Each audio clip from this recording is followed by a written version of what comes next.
Mirënjohje për mbështetësit tanë, Lejthiza, Dinorios dhe Mami and Me. Mirënjohje për ju që na ndiqni javë pas jave. Ju lutem shumë që të na bëni subscribe në kanalin që shihni më poshtë, Orindauta, për të rritur më shumë javë pas jave edhe për t'i dhënë sa më shumë këshilla njëra tjetrës, pse jo, nëpërmjet eksperiencave tona.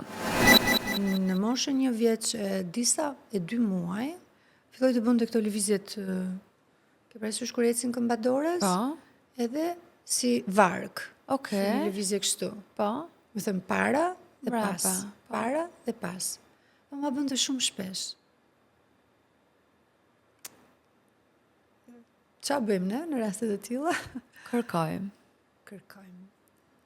Edhe filla të shikoj të gjitha shenjat që mund të më çonin mua të mendoj që ka apo nuk ka Luisi autizëm. Sepse ajo ishte frika më e madhe çdo nënë edhe sot ajo është.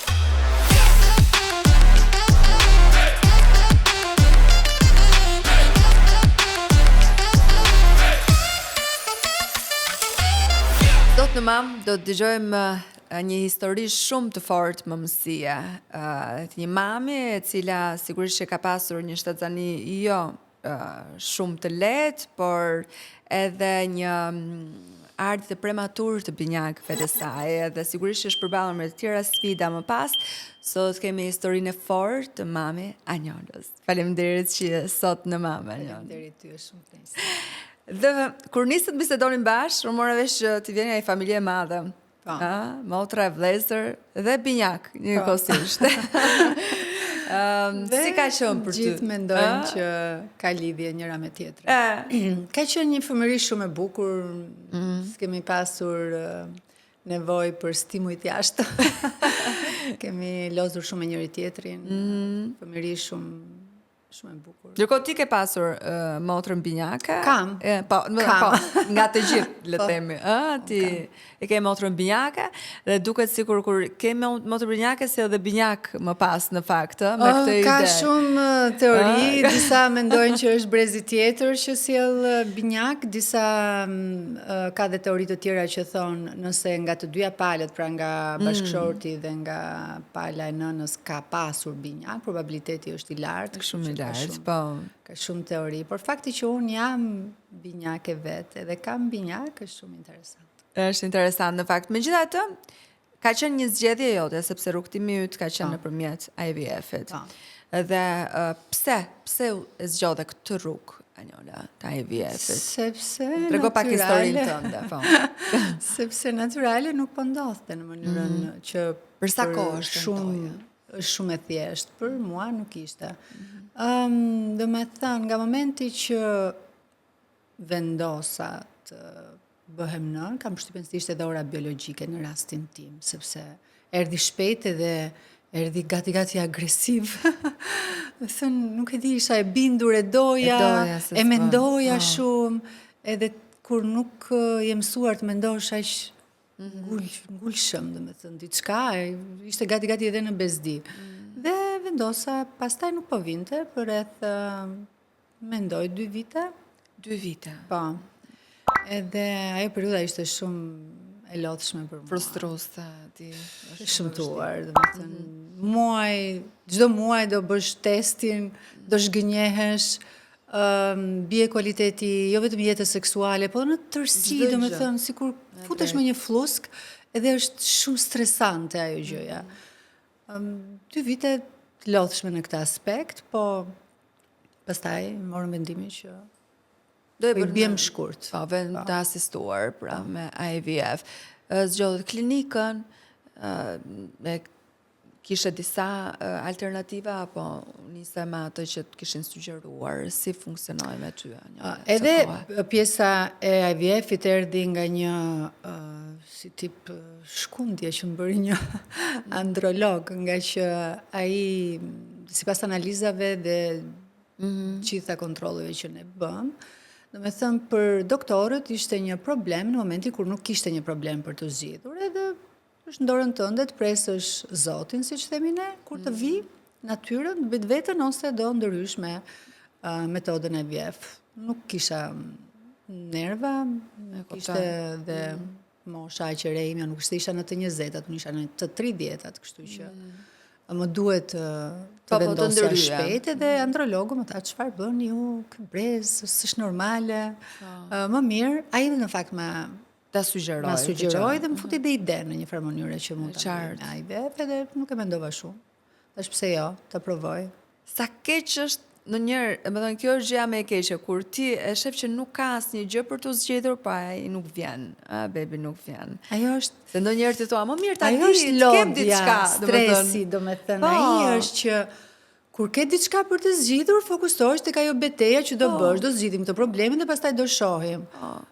Pastaj kur ti nuk shef që s'ka gjë për të zgjidhur dhe thjesht duke pritur, duke bërë ato teste, duke menduar non-stop për këtë fëmijën që nuk vjen, edhe shumë e lodhshme.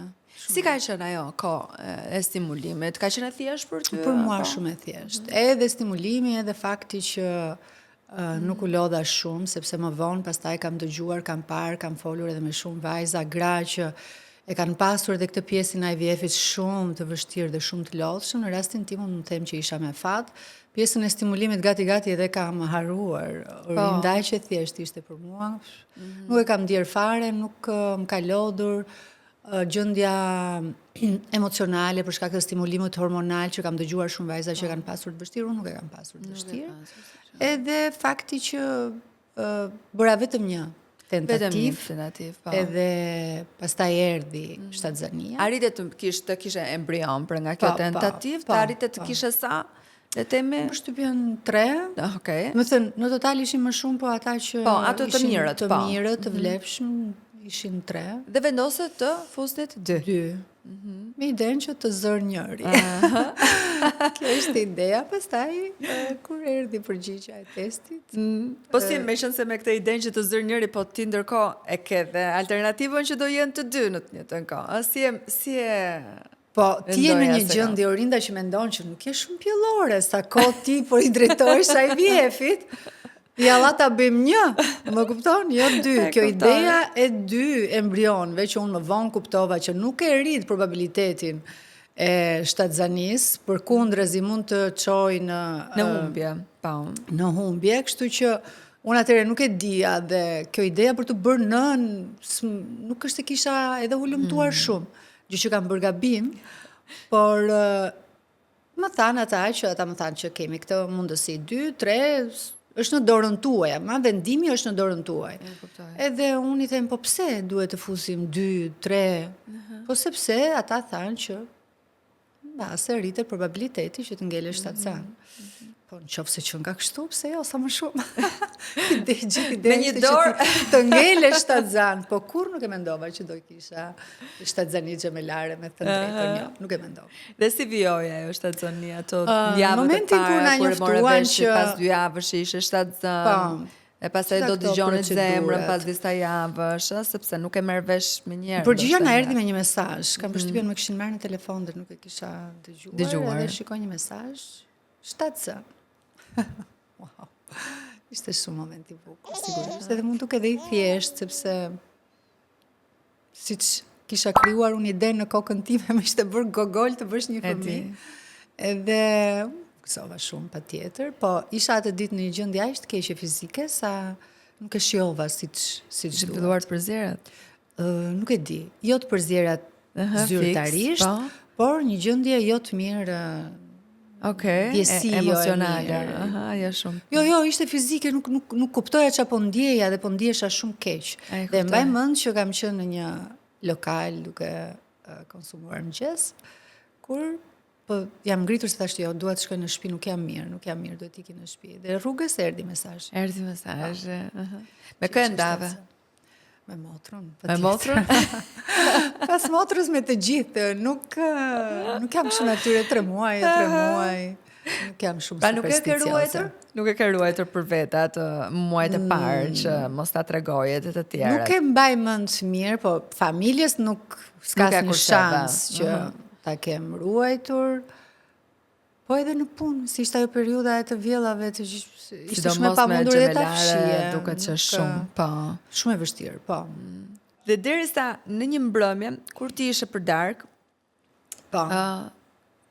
diçka jo e zakont, sipas asaj që mendove ti edhe më pas, më të ndodhi, Isha ullur në restorant dhe zakonisht qëndrimi është ky. Po.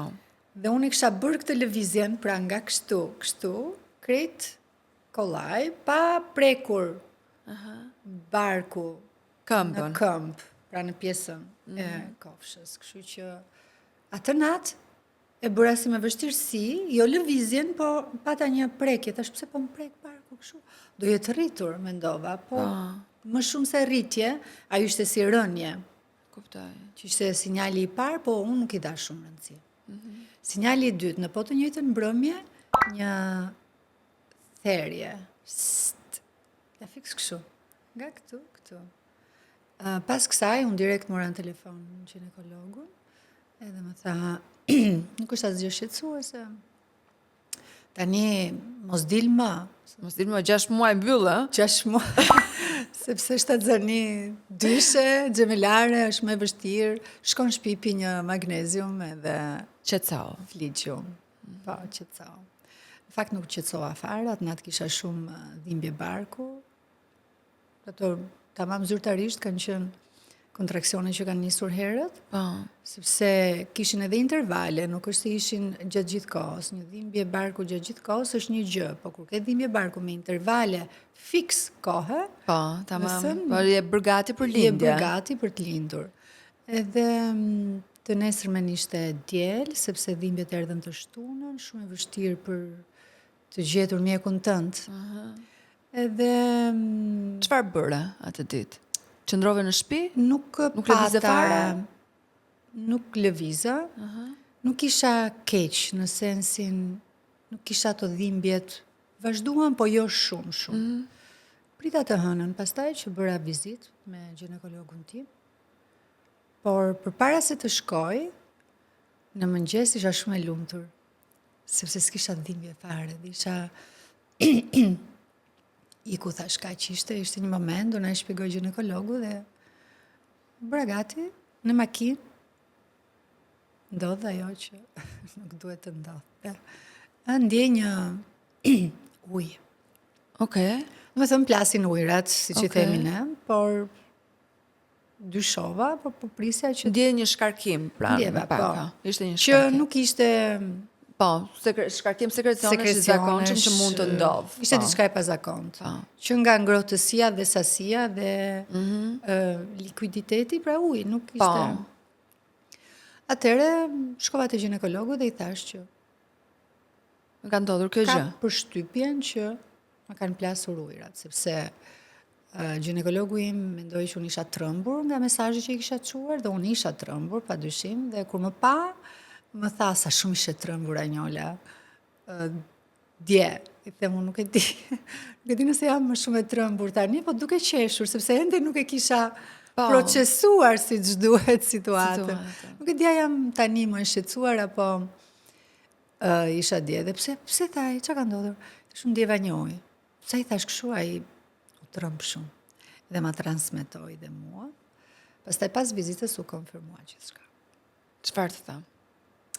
Në momentin që u konfirmua që ujrat kanë plasur, më tha, ujrat kanë plasur, kthim mbrapa nuk ka.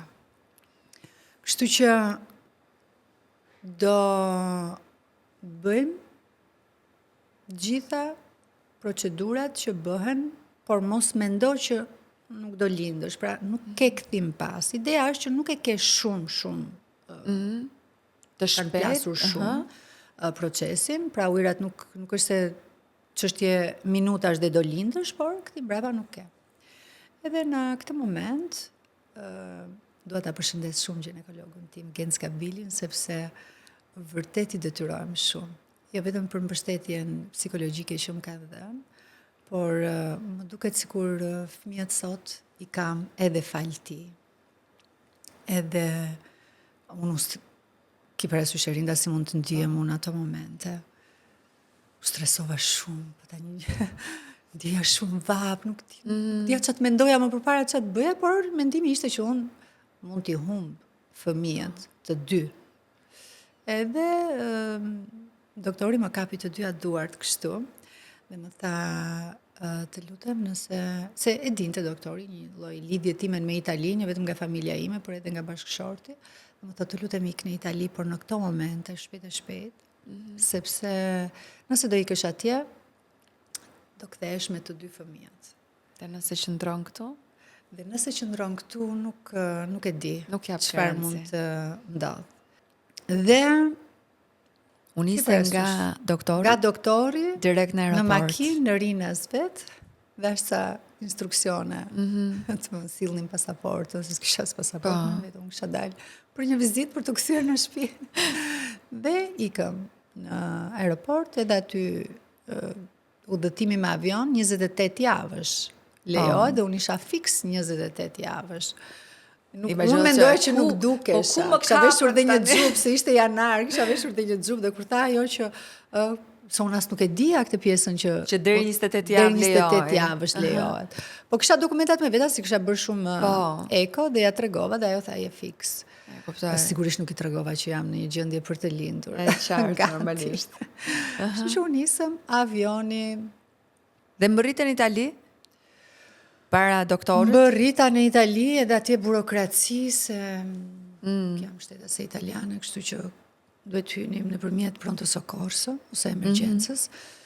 Kështu që besoj nga ora 10 arrita unë të shtrihem në krevat, domethënë nga mëngjesi, ora 10 që unë kisha bërë vizitën 11, kam përshtypjen, në orën 10 darkës ishte ai momenti që unë hyra në spital. Çfarë të tha doktori kur arrita aty? Doktori, e mbaj mend si sot, ishte e para ky mjeku kishte ditën e tij të fundit në spital, si ishte transferuar në një tjetër.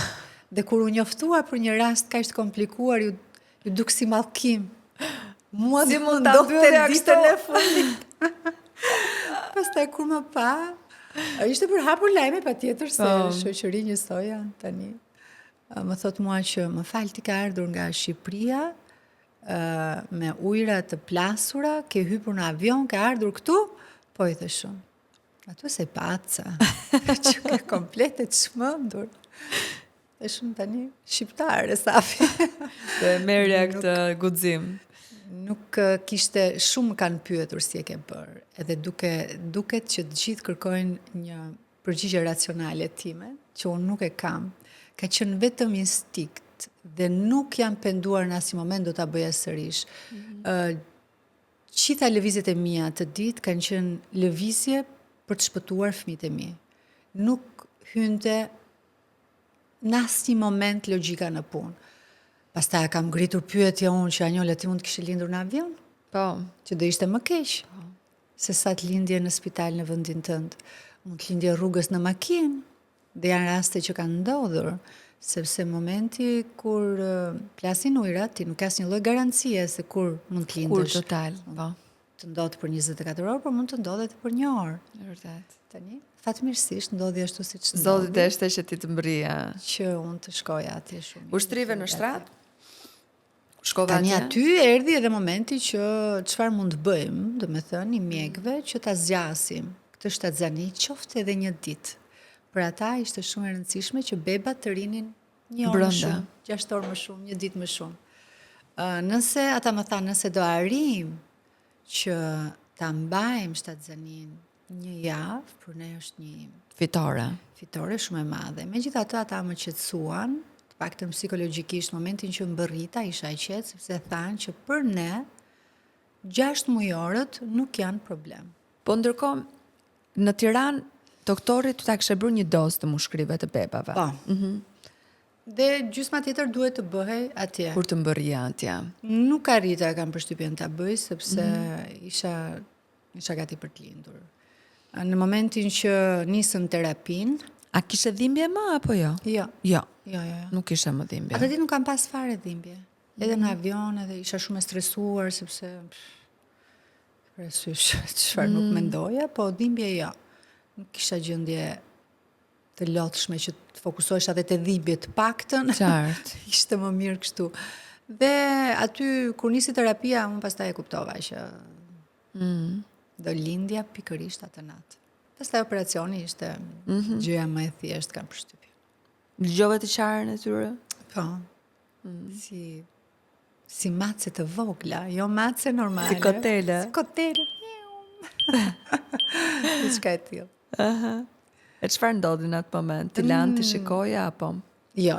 Jo. Jo, unë nuk i pash, edhe kjo ka qenë një pjesë që kam vojtur shumë. Nuk i pash për, besoj, 3 ditë. 3 ditë. Nuk i pa? Jo. E para në atë moment nuk i pash sepse ata kam përshtypjen direkt, u vendosën në inkubator, u çuan në pavionin e posaçëm për të parë gjendjen e tyre, mushkrit e tjerë. Nuk u intubuan, kjo ishte gjëja e mirë, dhe më thanë që fëmijët janë shumë mirë. Fakti që ata nuk intubohen, praktikisht mushkrit e tyre janë mirë, marrin frymëvet. Kishin pak oksigjen brenda inkubatorit, po e qartë. si me thënë, Të paktën nuk ishin në tuba. Jo intubim. Edhe u qetësova në këtë aspekt, por nuk e di, edhe gjendja pas lindjes, edhe fakti që isha lodhur 2-3 ditë përpara, fakti që nuk i shikoja. Çfarë të thanë? Momentin e parë. Isha në gjendje shumë. Pate një lloj pate takim me doktorin, pasi le themi u shplodhe apo shkove në dhomën tënde të pritjes. Pate takim me doktorin. Mjekët kanë qenë, për mua ka qenë një eksperiencë shumë e mirë, saqë edhe vetë kur e tregoja vajzave dhe grave atje, pra italiane, më shikonin pak me habi, nuk ishin aq të lumtura sa unë, me sistemin edhe me eksperiencën që kishin patur në spital. Me të drejtën nuk e di, mua mjekët më kanë pritur shumë mirë, ishin shumë të dashur, shumë të kujdesshëm. Kujdesi edhe për një nën që nuk i ka parë fëmijët ende, dhe me thënë, sepse unë qaja gjithë kohën, nuk e di pse, kisha këtë non-stop, po kur them non-stop. Sa që një moment, një nga mjekët e pavionit prematuritetit, nga që ishte një lloj, edhe ata kishin krijuar një ide. Nënat që lindin para kohe, vinë në terapi intensive, i shohin fëmijët, shokohen nga ajo që shohin, sepse asnjëra nuk e ka imagjinuar se si duket një fëmijë që i vogël. Qajnë, ka nëna që qajnë 2 javë rresh, 3 javë, 4 javë.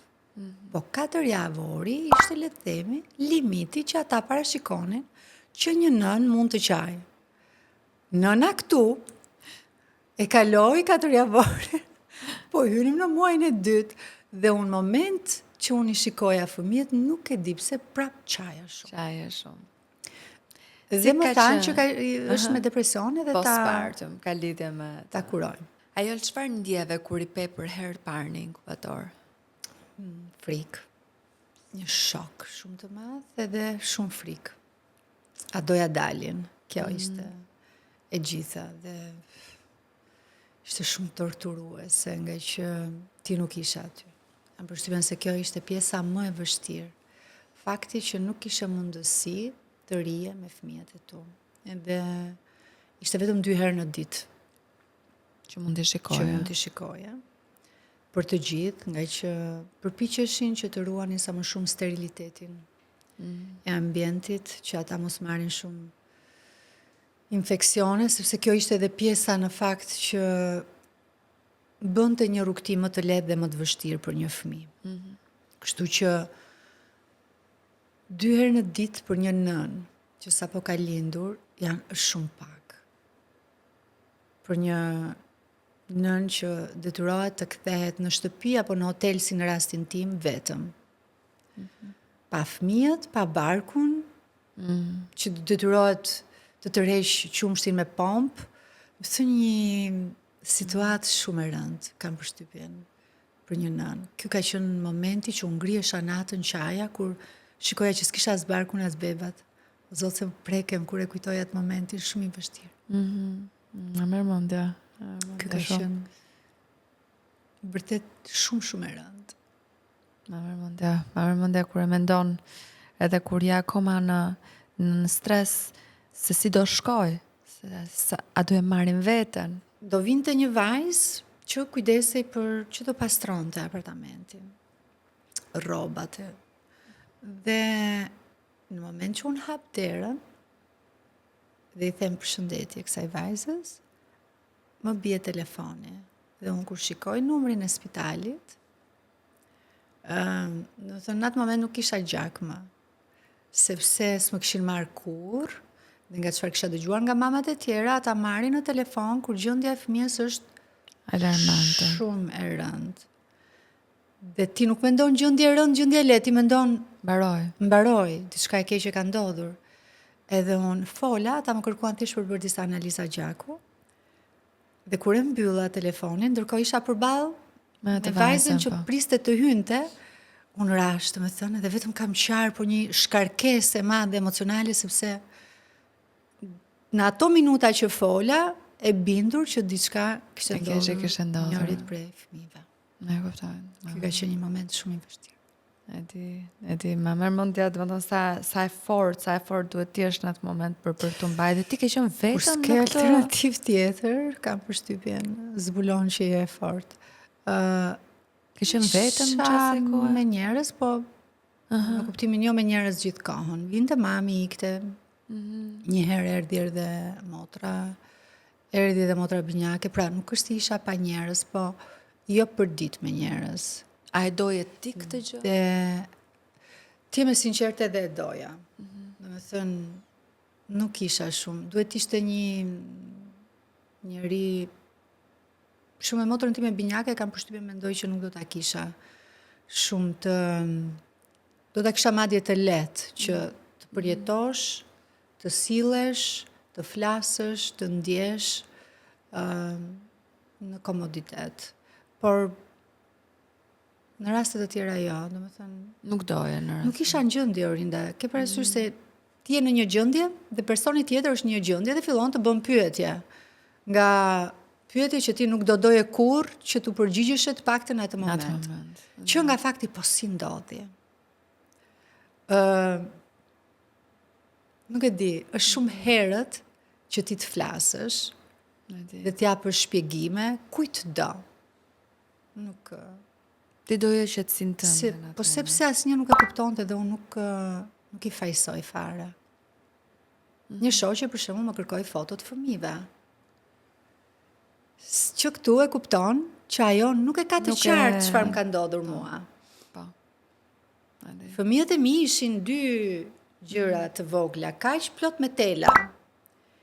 Tub për të ushqyer, figon, nuk e di, domethënë unë mbaj mend që krau i njërit prej të 2 fëmijëve ishte sa gishti im ky, fiks dhe nuk gënjej, plot me tela, domethënë ishin gjëra që të tjerët nuk e kuptonin dot. Që si t'ja shpjegoja unë që nuk të çoj dot një foto.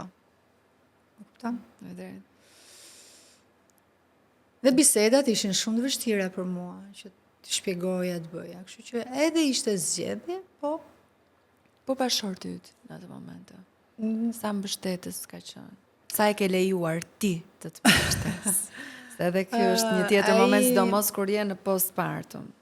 Sa e kam lejuar? Unë kam përshtypjen se bashkëshortin e lejon, ai është pjesë e gjës. Fundjavat kalonin bashkë, sepse ishte edhe një periudhë e gjatë. Praktikisht ti nuk i kërkon askujt të lër jetën e tij dhe të vi të ri 3 muaj me ty, apo edhe 1 muaj, është shumë kohë, secili ka detyrimet e tij, ka jetën e tij, kështu që nuk e detyron dot. Në fillim, kam përshtypjen javën e parë ishim bashkë, pastaj në fundjava. Vetëm kam qenë. Dhe ai qëndrimi aty, kthimi në hotel, ndryshe nga një vendase e cila shkonte në shtëpinë e saj, sigurisht që ti kishe 2, dhe doje më shumë, ti kushtoje vëmendje të 2-ve në të njëjtën kohë. Kishe dhe kërkesa e tua pse mos ta zgjas të kohën e qëndrimit këtu brenda apo jo? Në spital. Unë kam qenë rasti më qesharak i spitalit. Pikë së pari infermierët kur ika unë u lumturuan shumë. Shpëtuan më në fund. Edhe pastaj dhe më komplimentuan patjetër në momentin që ika. Për faktin që sipas tyre isha një nënë e veçantë. Unë fakt isha thjesht një nënë që përpiqet të rri me fëmijët e saj dhe të kujdeset me fëmijët e saj. Momenti I parë sigurisht që ishte kjo pjesa ku unë isha shumë në shok edhe shumë, po e qartë gjithmonë. Nuk kam qenë njëri që e kam humbur, le të themi atë lidhjen mes asaj çfarë po ndodhte dhe asaj që ndjeja unë. As pak, kam qenë shumë e qartë. Patjetër që I jap edhe luksin vetes të jetoj emocionet që ndjej tani. E vërtet. Kush është ai njeri që në një situatë të tillë do qëndronte stoik, pa qarë, pa më duket absurde. Dhe pastaj kuptova që duhet të reagoja, sepse edhe atje si duhet kërkoje. Në çdo vend kishte maniera. Po, për shembull që fëmijët nga terapia intensive mund t'i kalonin në sallën tjetër pa aparaturat monitoruese, sepse ka ardhur një rast tjetër. Okay. Dhe dikush mund të shkonte dhe të fliste me mjekun, t'i thoshte të lutem mos e hiq fëmijën tim, po hiq një fëmijë tjetër, sepse tani do thuash ti, a nuk është mjeku ai që përcakton kush ka nevojë, kush s'ka nevojë. Patjetër, po atje mund të kishte 3-4 fëmijë në të njëjtin gjendje, edhe pse duhet të zgjidhni timin në fund fare. Pikërisht, të mit. Kështu që nuk e di. Mjekët atje u tmerruan gjithashtu përveç infermierëve. Unë shkova tek drejtuesi I pavionit.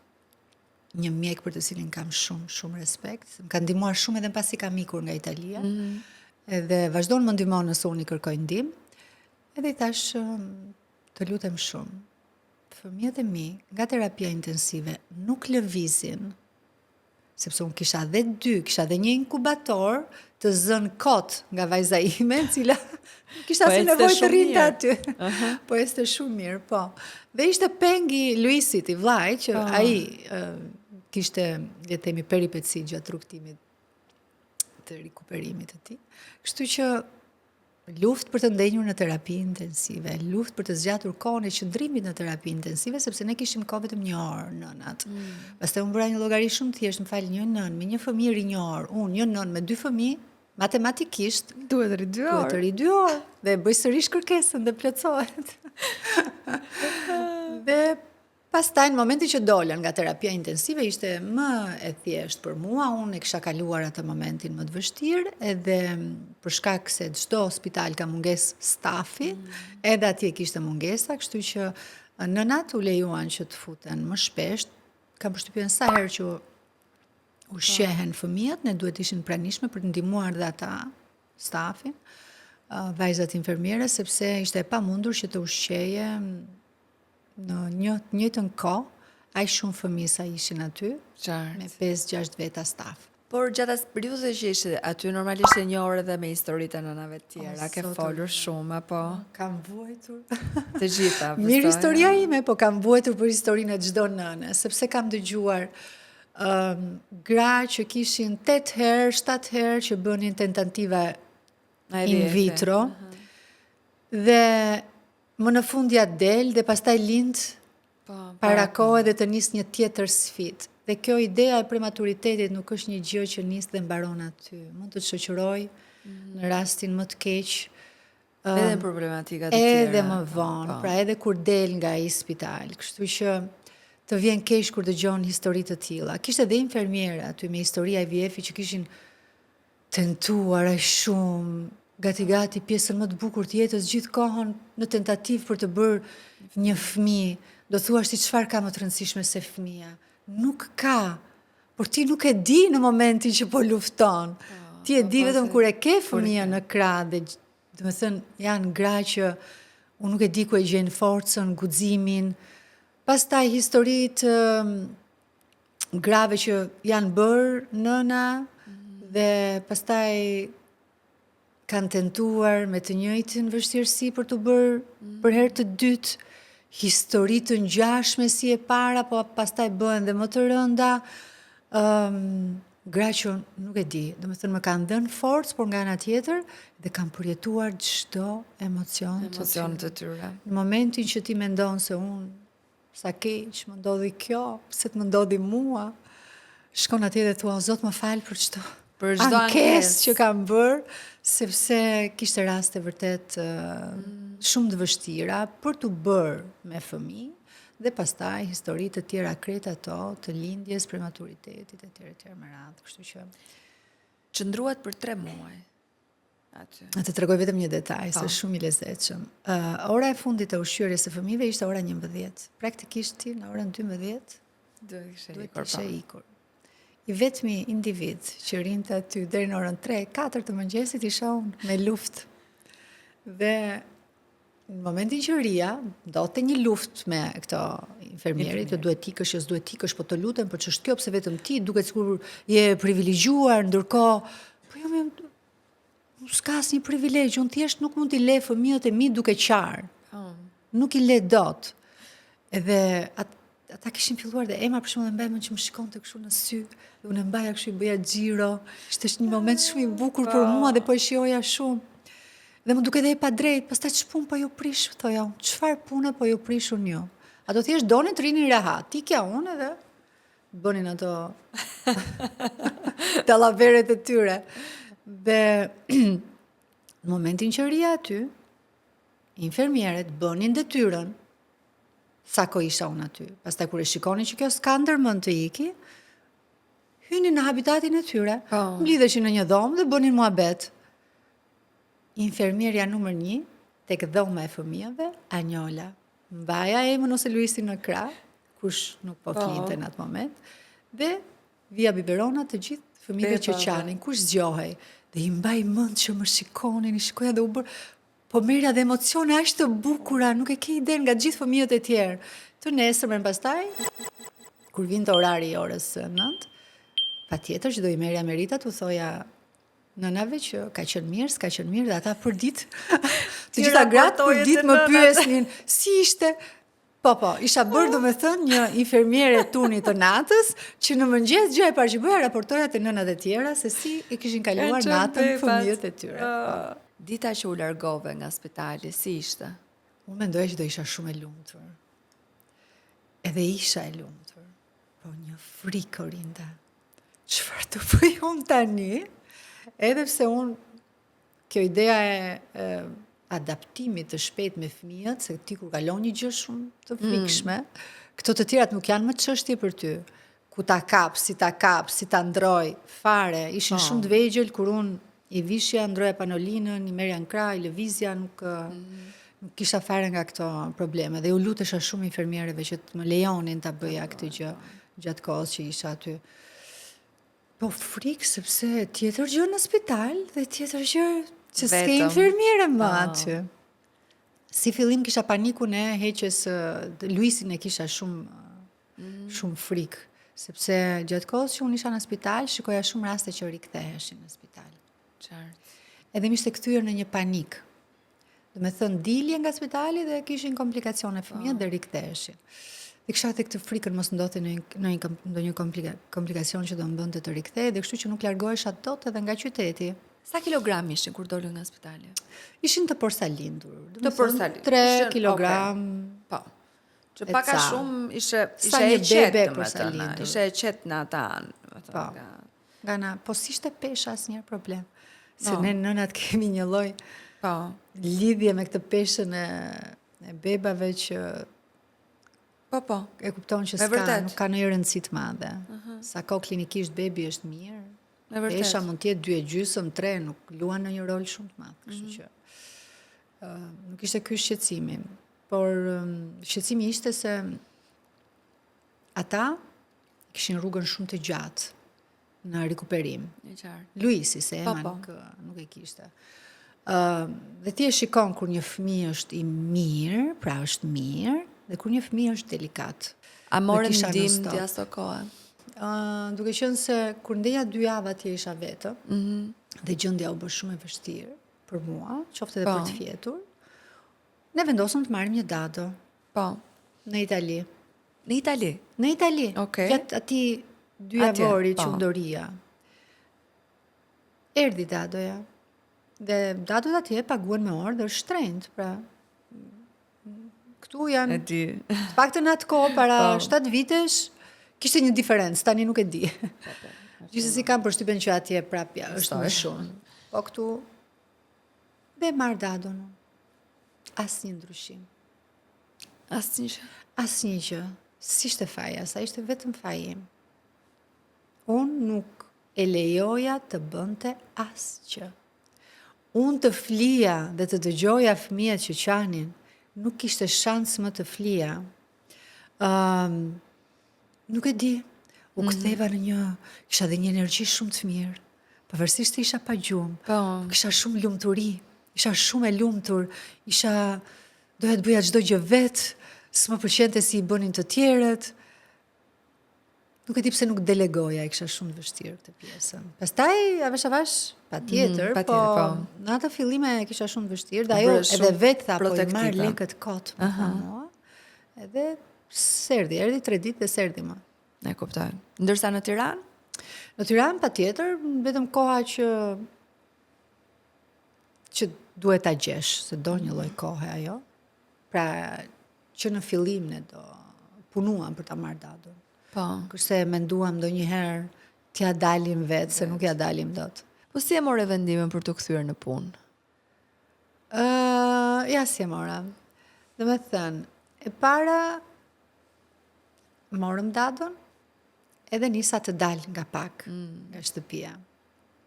Ndilja pje ndonjë kafe, ndonjë drek, më shion të shumë, ke parasysh Orinda sa e realizuar ndjet një femër në atë moment, unë e kam ndier shumë këtë energjin pozitive. Sikur të kishte munguar diçka në jetë, nuk e di, ndje një plotësim shumë të madh. E them me shumë bindje këtë sepse e mbaj mend shumë mirë gjendjen emocionale të asaj periudhe. Sikur çdo gjë të shijon më mirë, më bukur. Dhe pastaj thash pse mos të kthehem unë në punë.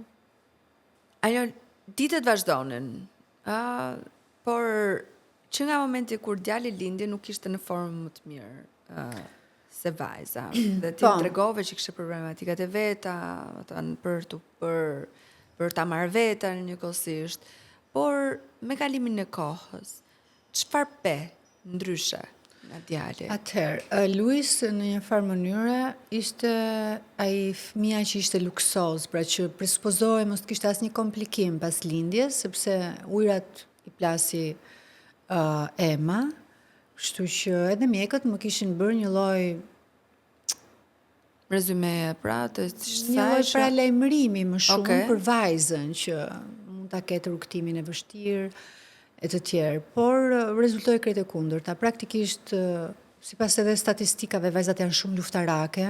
Ema mund të ishte në kushte më të vështira pas lindjes, që duket edhe më e dobët, por përveç një terapie të përgjithshme antibiotikësh që u bëjnë çdo fëmijë i bëjnë në momentin kur ka një lindje të tillë, ajo nuk kërkoj më gjë tjetër, po. asnjë gjë tjetër. Do të thoni bën ato analizat, pastaj haruan dhe nuk i merrnin më gjak se ti e shikon se u merrnin tek tembra e këmbës apo Po. kishte disa metoda që ti e kuptoje kur kontrolloje shpesh një fëmijë, dhe ajo nuk kontrolloje më. Dhe e mbaj mend sepse vizualisht kur e shikoja nga larg inkubatorin, ajo ishte një fëmijë që lëvizte shumë në inkubator, domethënë se ishin shumë të vegjël dhe lëvizte brenda inkubatorit. E vendosje këtu dhe e gjeje këtu, ishte shumë. Pastaj vetëm rrite dhe vetëm një ditë e pash që inkubatori ishte plot me një beb të madh, se në fillim kur shikoja beba 3 kilogram, wow. Dhe thoya infermierëve, ndaloj pak të shikoj, më dukeshin gjigant. Nga që fëmijët ishin kaq të vegjël.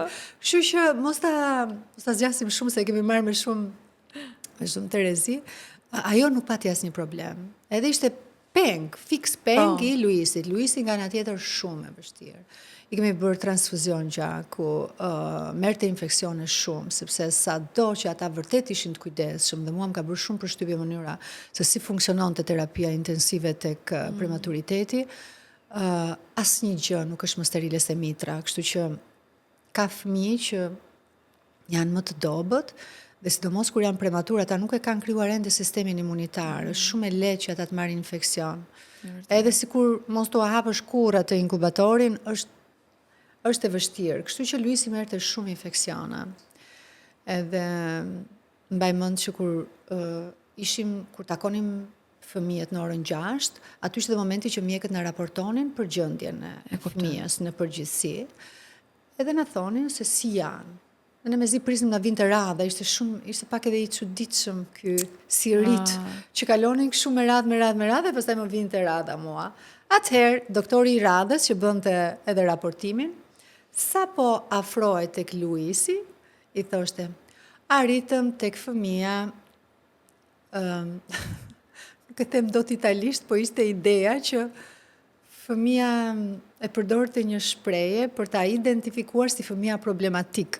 Nuk ta them dot italisht, edhe unë kur ma tha herën e parë, thash ky që nga idiot, nuk ti thot bebit tim, këtë fjalë. Dhe e kuptova që ishte mënyra e mjekut edhe për ta zhdramatizuar pak situatën, sepse sytë e mi si duket, bebet ndryshonin në momentin kur ai fliste për Luisin, në momentin kur fliste për Emën, se prisja gjithmonë një lajm të keq. Edhe erdhëm te ky fëmia problematik, domethënë. Thoshte Luisit sepse i kishte gjithmonë probleme. Domethënë raportimet nuk ishin asnjëherë të mira dhe unë prekesha shumë, shqetësohesha shumë. Pastaj mjekët për të më shtensionuar më vinin edhe në situata të paqëna që se di ti qofsh, sa shumë kohë i kushton djali dhe kaq pak kohë vajzës. Ndërkohë aty e kuptova që nëna shkonte direkt tek fëmia që ka nevojë. Dhe ai që është mirë e shikon patjetër, po ke një lloj tërheqje nga ky që kanë më shumë nevojë për ty. Dhe ishte i vështirë, le të themi, rikuperimi i Luisit, që ngjyrën e vërtet si beb e ka marrë vetëm kur është kthyer në Tiranë. Si ishte një gjë e zezë, përzierë me të verdhë, nuk e kuptoje çfarë ngjyre ka. Por pastaj kur erdhi e morën veten të dy shumë shpejt, që nuk ishin më dallim nga moshatarët e tyre pas vitit të parë. E kuptoj. Dhe ka qenë, le të them, ai viti i parë me njëri tjetrin ka qenë diçka okay, domethënë, nuk është normal, normal, krejt normal. Një rrugtim normal mes tyre. Po, me diferenca mes tyre shumë. Kishte? Ema dhe Luisi, po. Domethënë, siç janë fëmijët ndryshe, dhe ata ishin shumë ndryshe nga njëri. Karakterial, për shembull, apo? Nuk di si ta përcaktosh ti në atë moment, sepse ti je në atë fazën ku lexon zhvillimin e tyre nëpërmjet sjelljeve dhe lëvizjeve të tyre. Kështu që unë përpiqja ta bëja këtë gjë, isha shumë e kujdesshme për shkak se edhe kishin lindur prematur, edhe mund të shoqëroheshin me vonesa në zhvillim, lindje të tilla apo fëmijë të tillë. Shumë vërtet, po. Dhe unë edhe shikoja atje në spital, sepse gjatë 3 muajve unë pash jo vetëm fëmijë që lindën para kohe, po fëmijë që ktheheshin, që kishin një marrëdhënie shumë të ngushtë me spitalin, që bënin edhe vizitat periodike që ata kishin, kështu që kam parë çdo rast të mundshëm atje. Kështu që e kisha këtë kujdesin për t'i parë dhe ishin 2 fëmijë krejt të ndryshëm, sepse Ema nuk ishte shumë e zakonshme. Sepse Ema dhe në spital, unë kam video, që ajo nuk e kishte plotësuar 3 mujorin, dhe hapje inkubatorin, dhe ajo të shikonte në sy dhe qeshte, që ishte pak si film horror. Në kuptimin, një bebe aq e vogël që bën ato lëvizje, ishte shumë e çuditshme. Dhe infermierët ma thonin dhe mjekët, sepse e mbante kokën drejt. Nëse kur e mbajnë në krarin të kështu, nuk e mbajnë bebe dhe sidomos prematurët. E kanë shumë të varur për një kohë shumë të gjatë kokën, dhe kjo e mbante kështu dhe shikon ishte shumë e zhvilluar. E zhvilluar, po. Dhe Luisi nga ana tjetër ishte shumë palluqe. Ishte buçko, i ngadalt, shumë i mirë, por që nuk mund të thoje që kishte ndonjë gjë që ndryshe. Që ishte e lexueshme kaq në mënyrë të lehtë. Dhe kur e vure re ti? Unë nga mosha 1 vjeç, po e çuditshme është unë pavarësisht se të gjithë mjekët dhe logjikisht ti e di që 2 fëmijë nuk mund të jenë identik njësoj në sjellje, dhe që njëri mund të jetë më i shkathët, tjetri mund të jetë më i ngadalt, unë prapë kisha një shqetësim. Të fliste. Të fliste diçka brenda vetes. Nuk kuptoj pse, po një shqetësim e kisha. Sado që literalisht ai gjitha lëvizjet i bënte. në moshën 1 vjeç pastaj nisi të fliste ba, kam dhe video, ba, eci më nga dalsema, por ishte okej. Në moshën 1 vjeç e 2 muaj, filloi të bënte këto lëvizjet, ke parasysh kur ecin këmbadores? Po. Edhe si varg. Okej. Si një lëvizje kështu. Po. Më thëmë para dhe Brapa. pas. Para dhe pas. Po ma bënte shumë shpesh. Qa bëjmë ne në rastet e tilla? Kërkojmë. Kërkojmë. Dhe filla të shikoj të gjitha shenjat që mund të më çonin mua të mendoj që ka apo nuk ka Luisi autizëm. Sepse ajo ishte frika më e madhe çdo nënë edhe sot ajo Po. është. Edhe shikoj që jo, s'është e thënë, sepse një fëmijë ka secili deri në moshën 3 vjeç, rruga dhe lëvizjet mund të jenë të ngjashme. Edhe për fëmijë tipik, edhe për Dhe fëmijë atipik, po. në spektrum. Kështu që je gjithkohon atë dilemën, s'është, si do eci, si do shkoj, se mund edhe të heqi dorë nga gjitha këto lëvizje, ose mund ti përshpejtoj, ose ti shpeshtoj këto lëvizje dhe të kuptosh pastaj që ka diçka që s'shkon. Dhe fatkeqësisht kështu ndodhi me Luisin, që këto lëvizjet nisën të shpeshtohen. Edhe nëse nuk ishte një lëvizje, ai do zëvendësonte me një lëvizje tjetër. Pra ishte dorë nga një lëvizje dhe bënte një gjë tjetër, por që repetitive gjithmonë. E kuptoj. Dhe kjo është problem. Përveç kësaj, pati një regres për një periudhë 1 vjeçare dhe unë mendoj që ajo ka qenë periudha më e vështirë. Dhe sidomos kur janë dy që ti duhet të mbash balancat ndërkohë mes të dyve, po. Jo, Edhe që shikon. nuk ka më dy. Nuk ka më dy Në në atë momentin moment. ke një problem të tillë me një fëmijë, nuk ka më dy. Ke vetëm Okej. një fëmijë dhe një problem. Edhe përpiqesh se si ta zgjidhesh.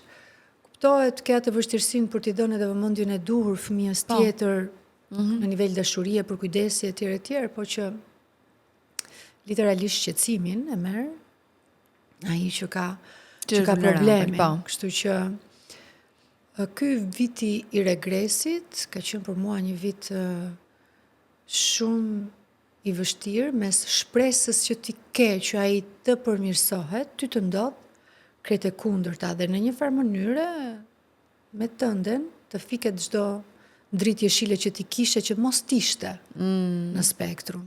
Po t'ishte Po, ti je një shkati të fazë formë. që unë e kam po. keq kuptuar. Në fakt nënat nuk keq kuptojnë kurrë. Nuk ka nën që keq kupton, sepse fakti që unë, edhe pse nuk isha një diagnozë, edhe pse ishte herët për t'i bërë një diagnozë, edhe pse simptomat ishin ndonjëherë dhe konfuze, pra ata bëjnë gjëra shumë mirë dhe bëjnë gjëra që si bëjnë fare, pra janë si një puzzle, diku janë 3 vjeç, diku janë 0 vjeç. Hajde ta gjejmë ne, ta rregullojmë këtë puzzle, pastaj është edhe pikpyetja më e madhe sot në botë. Por në atë fazë ti shpreson shumë. Edhe një simptom e mirë, një shenjë e mirë që t'jep fëmia, të gëzon shumë. Pastaj ku t'jep 5-6 negative të që ti kupton që ke të bësh me regres, dhe sidomos kur ta heqin edhe shikimin, pra nuk kanë fokus në sytë e tu dhe në sytë askujt, dhe nisin edhe të bën sa më shumë solitar, shumë e vështirë tu atë reqish vëmendjen, dhe e fundit kur nuk ta kthen më kokën kur i thret në emër, atëherë ti zyrtarisht ke një problem. Edhe pse unë para se ta ri këtu, Luisin e kam çuar në terapi kur nuk po ecste akoma, pra praktikisht Luisi ka ecur 16 muajsh, unë e kam çuar më herët. Dhe i kam videot e seancës së parë të terapisë lojës, të zhvillimit, që ai ishte një bebe që ndonjëherë e bëja dhe pyetje vetes, Pse po e bën këtë? si po e bëj unë këtë? Kur ai ishte një fëmijë, Po. krejt tipik, Po. dhe që loste me ato lodrat e kështu. Po unë e vazhdova që atëre dhe deri sot terapinë. Në varësi edhe të rrugës që kishte Luisi. Dhe si ka qenë ecuria më pas, Anjol? Vazhdimsi. Ky viti i regresit ishte shumë i vështirë sepse edhe u shoqërua me pandemi dhe një operacion që unë i bëra Luisit në pandemi. Në fakt e kisha planifikuar t'ja bëj në Bambin Xhezu në Rom, një mbyllje të një vene do të di botalo, nuk e di si ta them shqip, mund të jetë doti botalës, nuk e di. Okej. Është ajo vena që bën oksigjenimin e gjakut kur bebat janë në bark dhe më pas duhet të mbyllet automatikisht kur fëmia lind. Dhe disa prej fëmijëve nuk I mbyllet nuk e dot? mbyllet dot, kështu që duhet t'ja mbyllim. Mbyllesh. Luisi prita unë në fakt, sepse nuk e kishte shumë problematike, por kur pash që një ranë e zemrës nisi ti zgjerohet për shkak të sforcimit, sepse zemrën e kishte shumë të shëndetshme, atëherë në mënyrë automatike vendosa t'ja bëj në Tiranë, në QSUT. Kështu që pas operacionit edhe operacioni, do të thënë operacionin në vetvete, operacionin në vetvete ajo e kaloi shumë mirë, pra rikuperimi unë u habita si një fëmijë 2 vjeç mund të rikuperohet te shkollaj, nga ndërhyrje. Po, shumë shpejt u habita. Por ajo ishte rastësi që ai edhe po shënonte regresin e tij sa i përket neurozhvillimit, kështu që ai ka qenë për mua viti më i vështirë. Pastaj kur mbas këtij viti nisi të rikuperonte, po aq ngadalë që se krahasoj dot as me një kërmill, as me një breshk.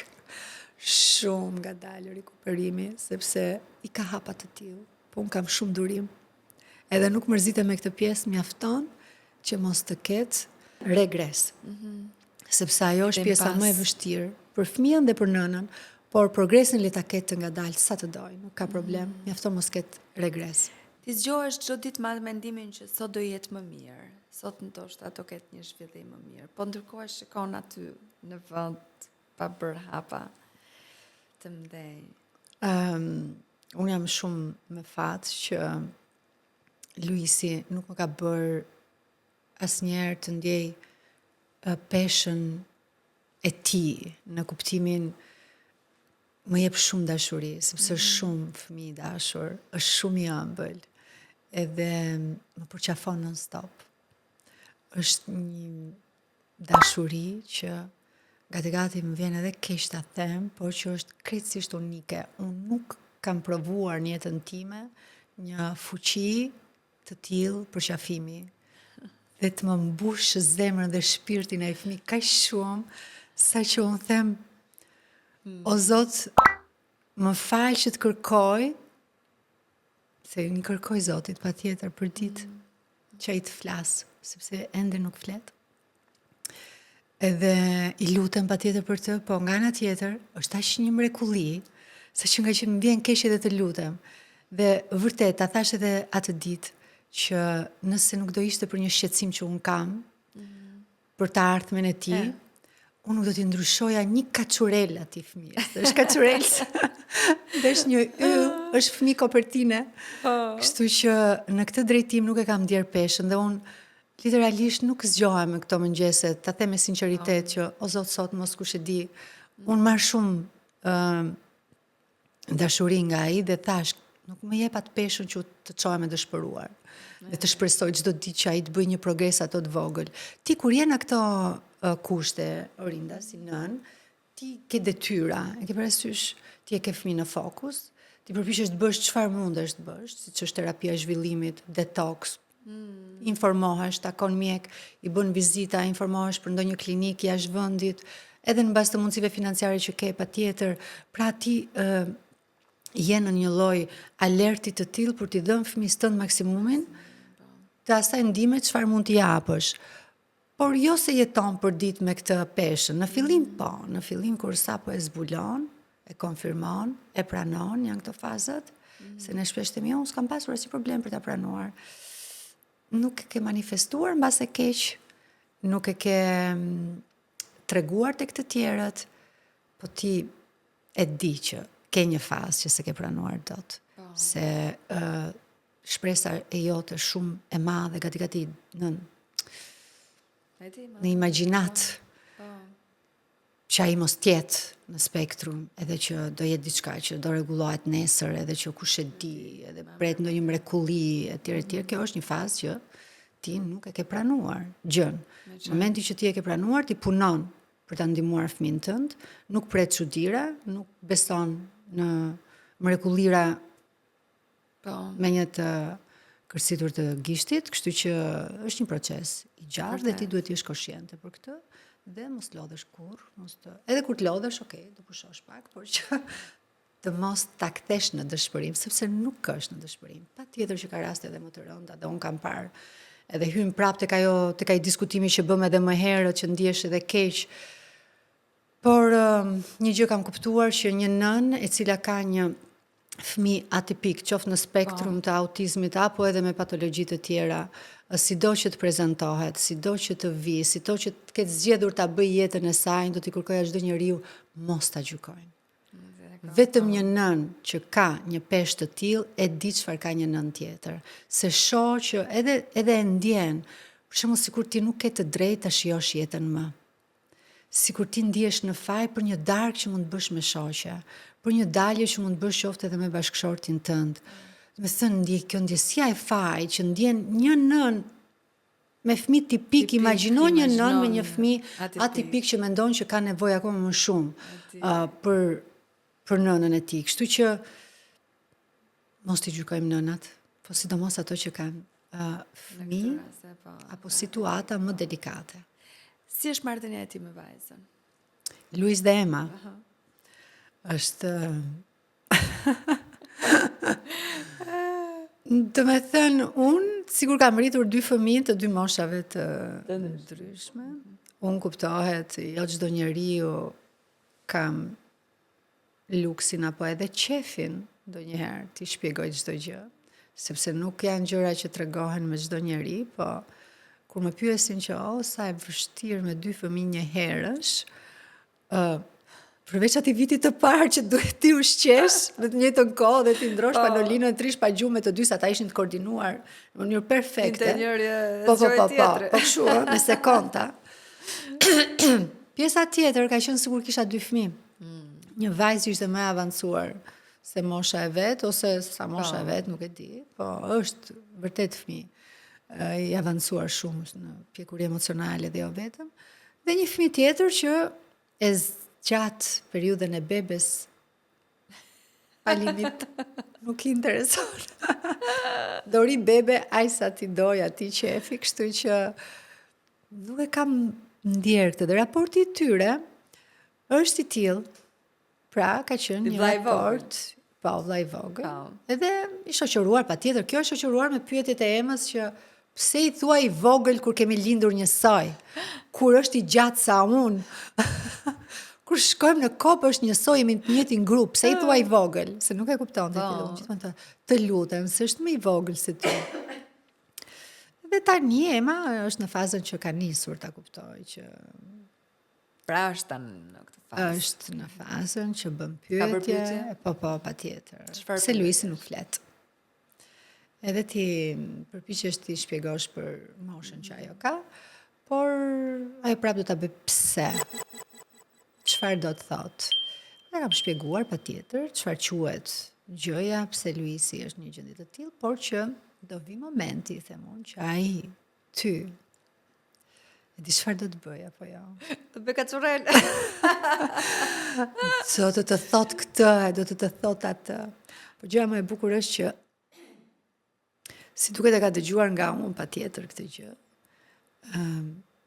Në çdo ditëlindje të saj, apo çdo moment që ajo duhet të shprehë një dëshirë, ajo e bën vetëm.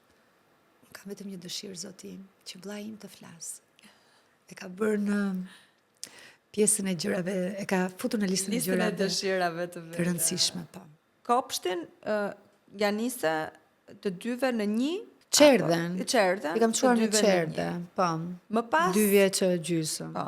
Më pas i kalove në kopësht, ishin në një apo në jo? Një, në një dhe në kopësht, dhe më pas do të zgjidhje parashkollori në një, dhe më pas do të zgjidhje që ti ndaja. Po.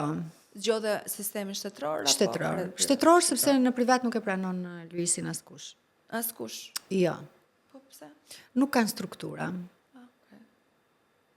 Do me thënë, një shkollë për një fëmijë në spektrum duhet të ketë minimalisht një klasë ose një ambient ndihmës që është me lojra që mund të bësh një terapi në momentin që fëmia nuk rri dot në klasë, ku do ta mbash?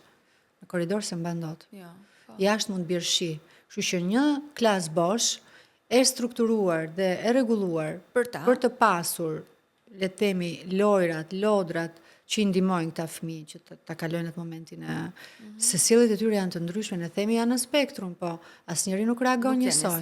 Ka më të dhunshëm, më pak të dhunshëm, ka nervozizëm të lartë, niveli nervozizmit, verbal jo verbal, ka shumë element, kështu që kjo dhoma duhet një.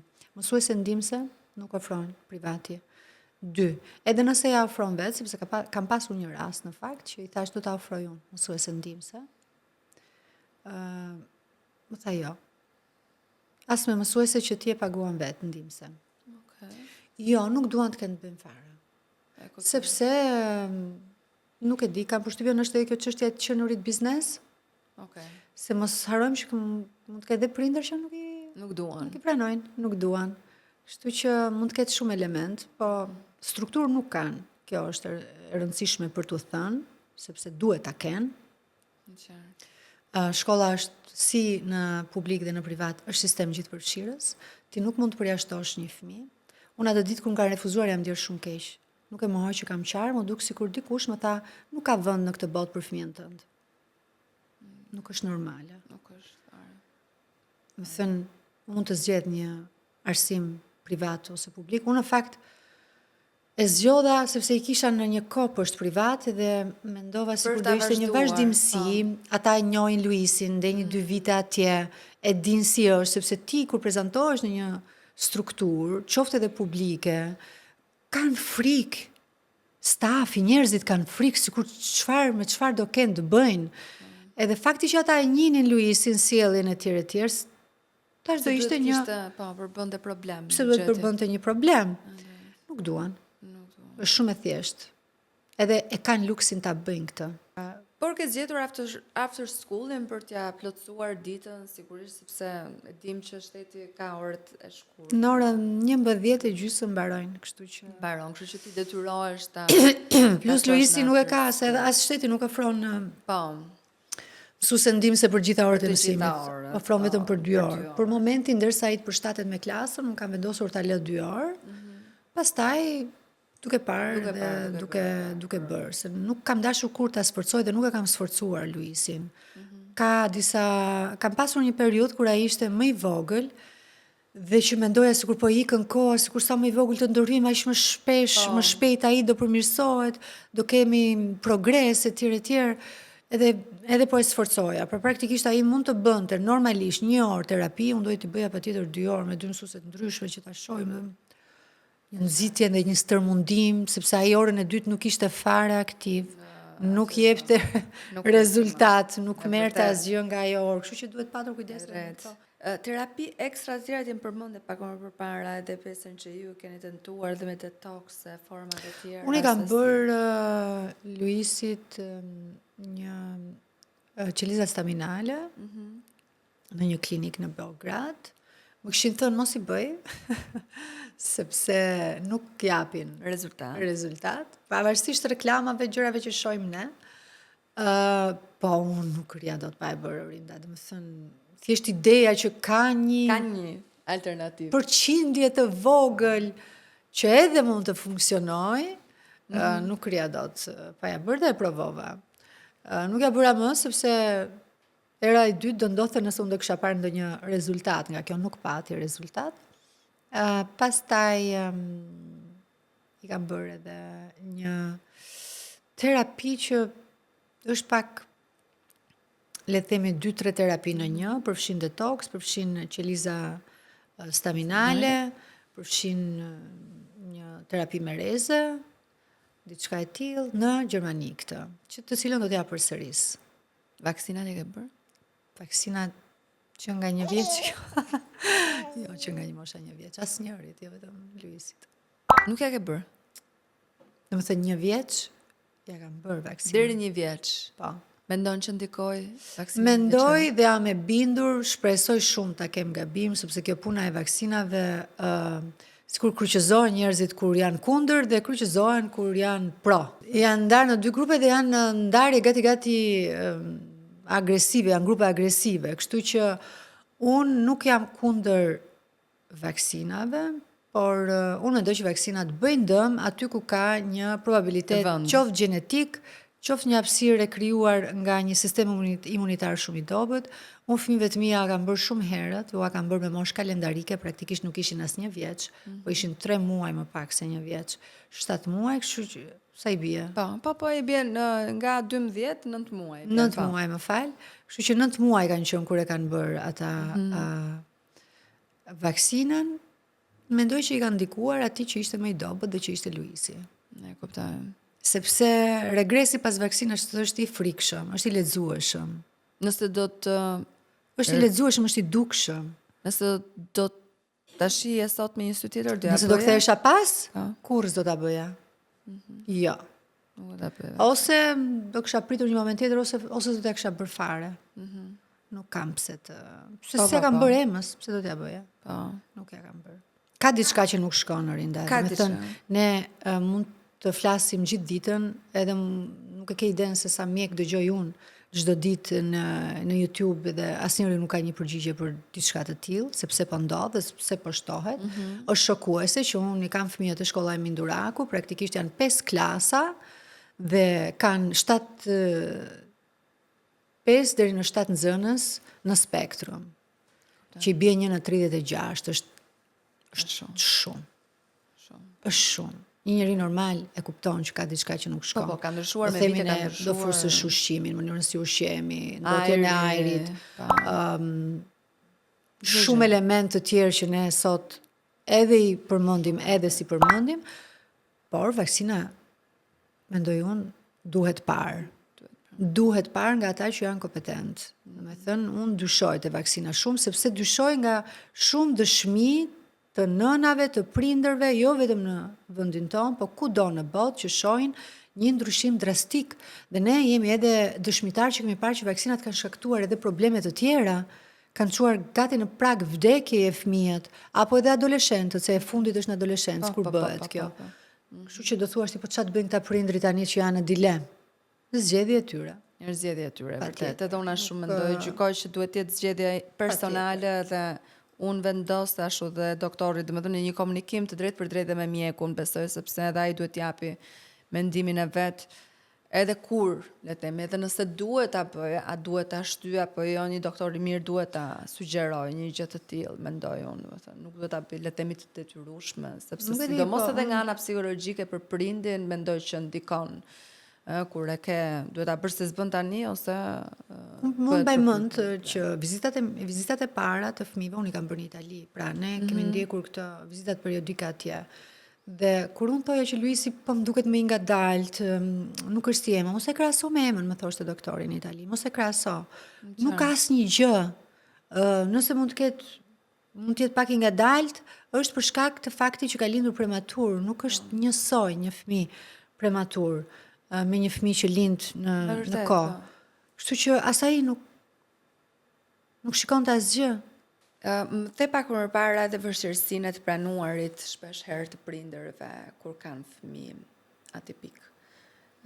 Dhe një tjetër detaj që edhe duhet folur ndër vite është edhe diagnoza, mënyra e diagnostikimit të këtyre personave, këtyre fëmijëve. Sepse shpeshherë kalohet shumë pak kohë për të vënë diagnozën. Për shembull, ti sheh si mami, ti kalon më shumë kohë me fëmijën dhe shef më shumë se sa si ai është zhvilluar, zhvillimin e tij ti e dallon më mirë, ndërsa një mjek, le të themi, një terapist i cili është përpara ti vetëm gjysmore, ja 1 orë, ja 2 orë maksimum, ndoshta nuk mund ta shohë zhvillimin e plot të një fëmije i cili e dhe curin e tij.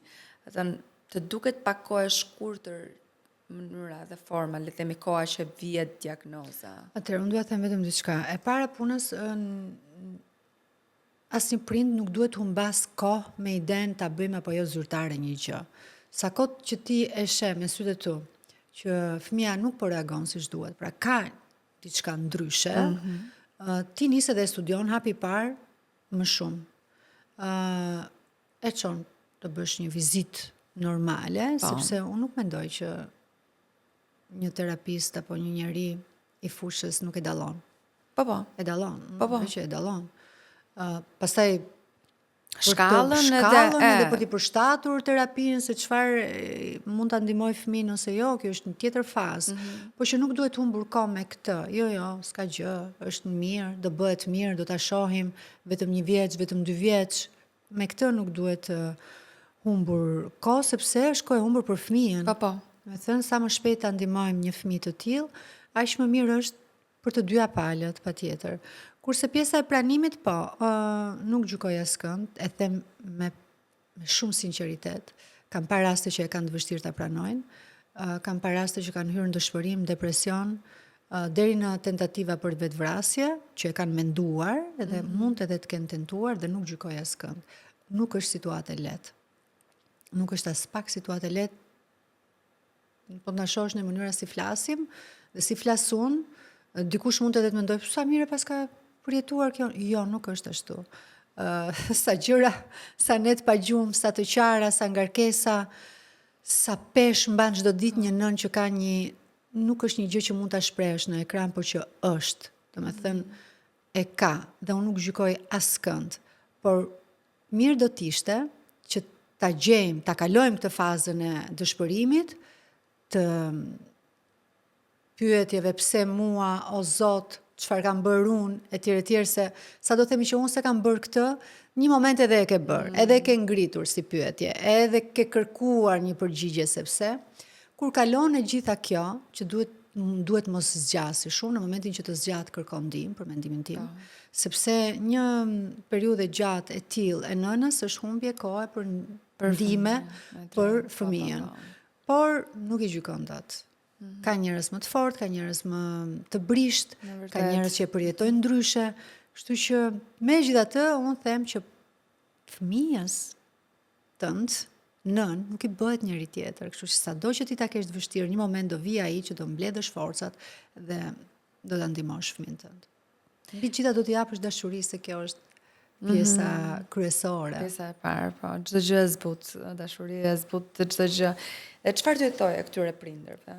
Të shkallët teme, prindërit që janë në fazën e parë të pranimit, sa po e kanë diktuar? Kjo është pjesa më e vështirë. Prindërit që janë në fazën e parë, do t'i them që rrugës çdo gjë do bëhet më e lehtë. Mendoj unë në raport me veten, se mund edhe të bëhet më e vështirë. Nuk ke garanci me një fëmijë të tillë. Por në raport me veten, sa i përket fazës së pranimit, të bëhet më e lehtë. Kam dëgjuar në disa raste sporadike që e marrin edhe si një lloj ndëshkimi, por që në fakt është krejt e kundërta. Është gati dhe kam vështirë edhe ta artikuloj, nuk është ndëshkim. Unë mendoj që nëse fëmijë të tillë do shkonin diku në një familje, duhet shkonin në familje të përgjithshme.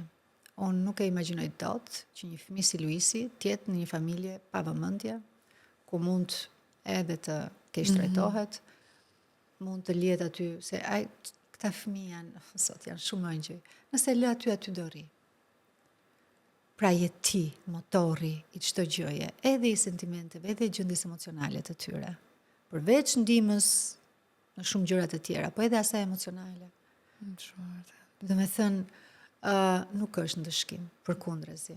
Po ta shohësh si bekim, çdo gjë bëhet më e lehtë. Dhe kur më prek pjesën e Emos, dhe patëm një bisedë në fund fare kur ata kam dëshirë të që të filloj të udhtoj me Emën. Po. Vetëm unë ajo, sepse duke qenë në shtëpi bashkë dhe normalisht ajo nuk ka për ta pasur kurrë atë vëmendjen që duhet të ketë.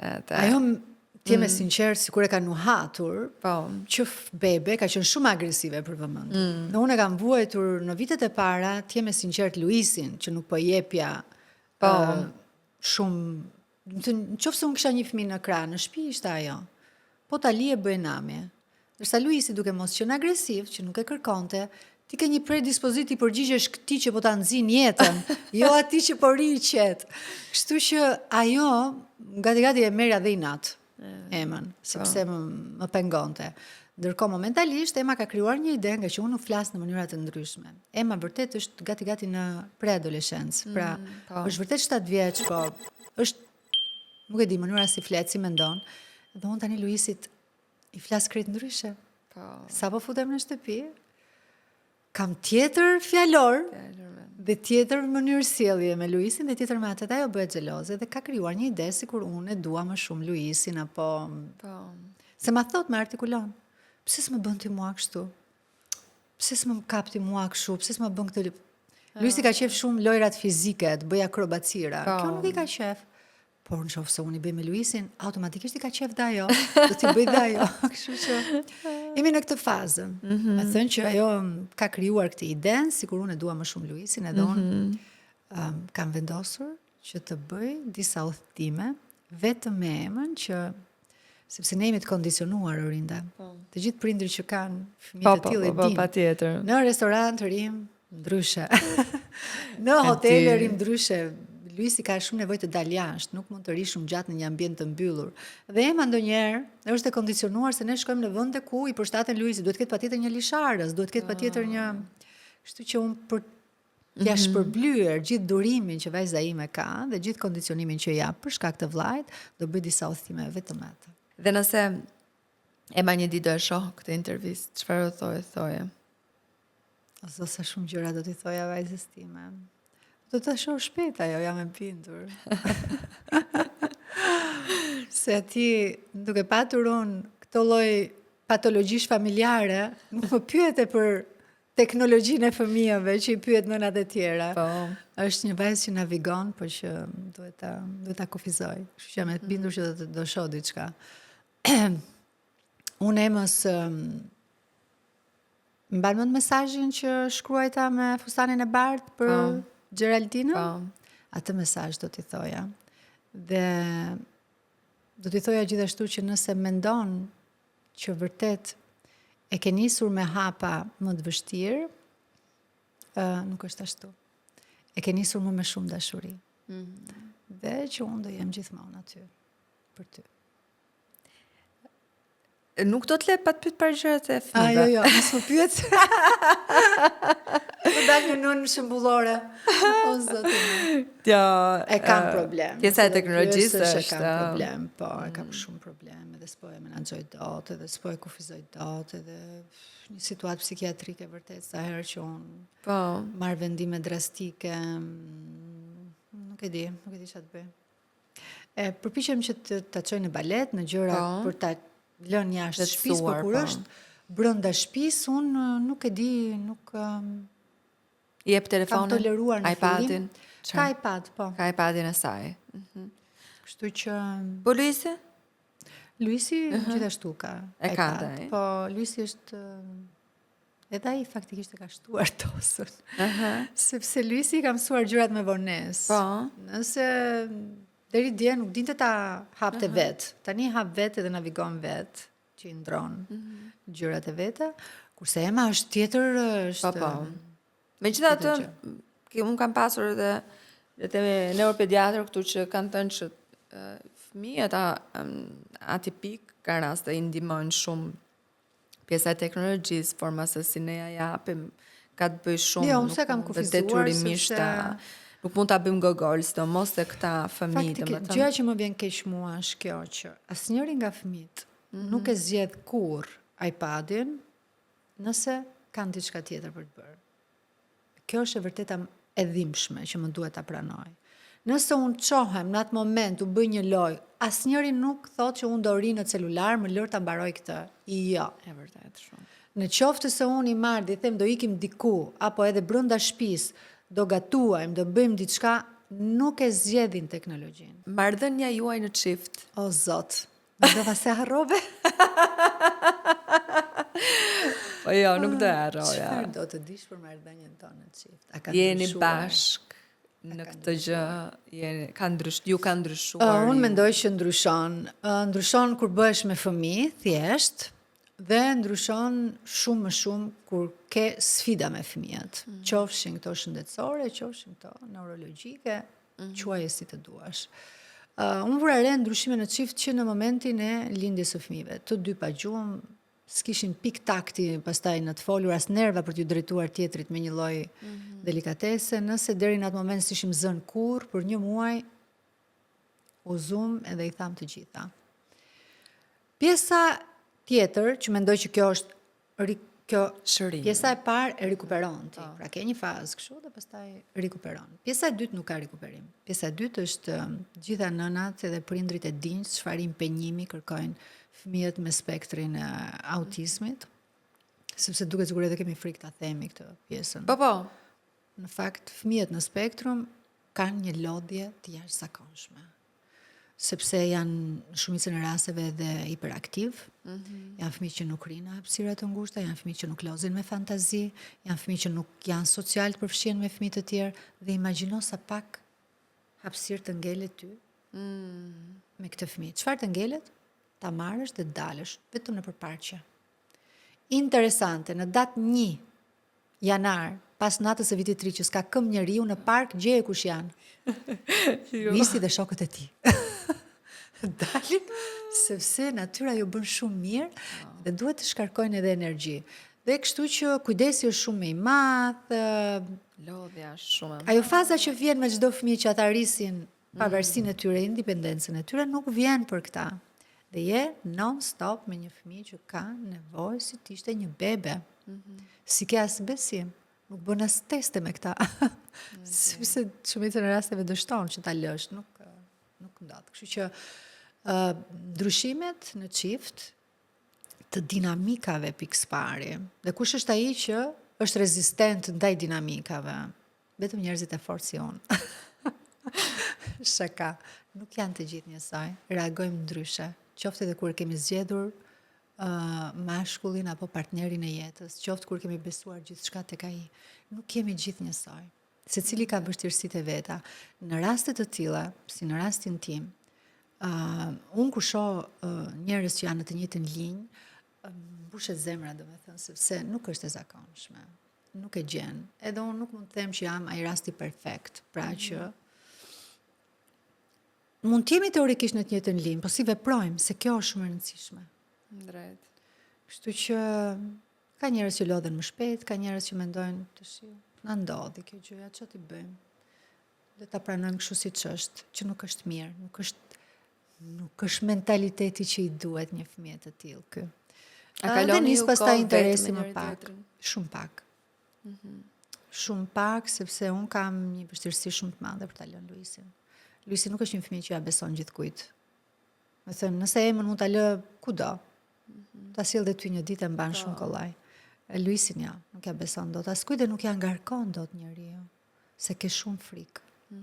Se vetëm ti i di si reagon ai. Për shembull, nëse do jesh në një park, ti nuk duhet ja heqësh syt. Asnjë moment. Ai e njeh frikën e të tjerë, po kanë këtë, të paktën Luisi ka këtë që hikën me vrap. Po. Hikën edhe ai ta gjesh na ashtu humbur disa herë. Kështu që Të ka humbur? po nga humbur. Ka humbur. Si ka qenë ai moment? Nuk e di. Uf. Burrim, shqyr që nuk vdiqja të ditë, domethënë. Do ta kisha vrarë me duart e mia. Duan shumë kujdes. Edhe më ka ndodhur në plazh, që është një tmerr. Ka ndodhur në plazh. Po. Imagjino ku ta gjesh aty. Nuk ka asnjë zonë safe për ata. Duhet, edhe kur është safe, ti duhet ta shohësh. Duhet ta shohësh. Vetëm kjo. Sy shtrihesh në shezllon, marrësh rrezetielli. Jo, njëri do bëj këtë gjën, tjetri do bëj rojen. Ti nuk e njeh këtë gjë pse. E njoh kur ja ngarkoj dikujt. Te motrës time të luta. Mere e dori. Fakt më ndihmon motra shumë. Po. Këtë pjesën është e vetmja që unë edhe Luisin ja lë pa problem etj etj. Kuptoj. Por nuk kam arritur në atë që të dal, bëj Me kohë të fundjava. gjatë, po. Unë as në Tiranë nuk dal shumë. Po. Darkave, ndihem shumë faj, kur shkoj në shtëpi, shikoj ashtu, nuk e di. Nuk e di kur do ta kaloj këtë fazën. Po e shoh që kam shumë nevojë dhe kjo është e vërtetë. Edhe do filloj ta bëj. Do fillosh të bësh. Do fillosh ta bësh dhe di pse do fillosh qesha në këtë pikë do fillosh ta bësh. Sepse vjen ajo pyetja, ke menduar një fëmijë të tretë? O zot. A je mirë moj vajz?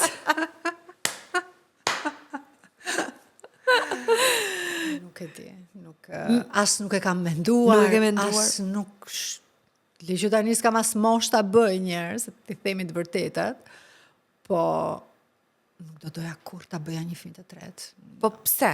Nga Po si mosha, pse? nga ezaurimi. Një e para nga Luisi. Okej. Më duket sikur një fëmijë tjetër, minimalisht në 3 vitet e para, apo 10 vitet e para, do marrë mua energji dhe vëmendje? Po Luisi. Jo, nuk mundem. Ka ca që e mendojnë letë, po mirë sa aq që fillimi do i menaxhosh dhe i bësh. Nuk është ashtu. Kur ke fëmijë si Luisi është shumë e lodhshme, nuk mos them që kam edhe frikë. Çfarë frikë? Po në momentin që ti ke një fëmijë të tillë, atipik, ke frikë, ke shumë frikë. Mos përsëritet gjëja. Kështu që është edhe kjo. Po 2 elementet janë një Luisi, që më kërkon shumë energji, shumë kohë, dhe një fëmijë tjetër do ishte të vrasje për mua. Edhe lodhja, për mua ka qenë shok çdo gjë, Orinda, nga fillimi në fund. Do me thënë, unë vazhdoj lodhem, po gjej një moment paqe dhe ti thua fëmijë të tretë. Jo. Jo. Je e lumtur. Jam shumë e lumtur. Jam vërtet Një mami e lumtur. e lumtur. Jam vërtet e lumtur edhe nuk e di. Dhe gati mendoj sikur pjesën më të madhe të lumturisë, sfidës, të objektivave, të energjisë së përditshme më jep Luisi. Të dy, por Luisi më shumë. Kështu që jam shumë e lumtur. Faleminderit shumë që nda këtë eksperiencë me mamat. Unë të falenderoj ty që je me dashuri. Je fantastik. Si mund të mungoja unë me historinë time në këtë program. Kishte shanse. Do të atoje se s'bën. Patjetër. Faleminderit shumë.